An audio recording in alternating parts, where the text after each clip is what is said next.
The supplemental aid deal and border security are two very thorny issues. And joining us now is my friend and colleague, Kate Martell. She is the author of the Hill's 1230 Report, my go-to midday newsletter. Kate, Texas authorities closing 2 rail entry points at Eagle Pass. What impact is that having on the border talks here in Washington? Yeah, it should have an impact on the border talks, Kevin, because, we haven't had many updates in the border talks. Over the weekend, the White House and the Senate spent the entire time trying to negotiate the framework, and they're still so far from being able to have a deal. I think the chances of us having a deal in this week are probably close to zero.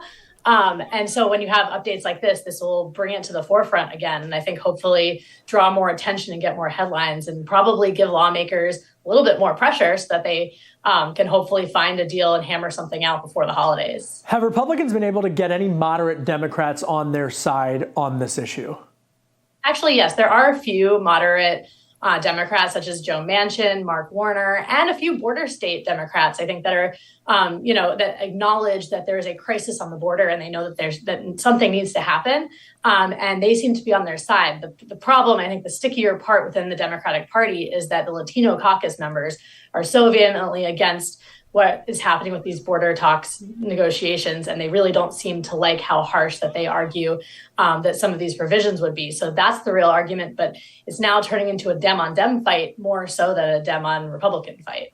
So meanwhile, switching gears to the Middle East, what pressure are lawmakers putting on Israel and Hamas to bring about some sort of agreement in the Middle East? Yeah, there's, I think, a lot of pressure that's happening within the Middle East. And, the fact that we're having these talks and knowing that this aid is tied to them is really keeping it on the forefront.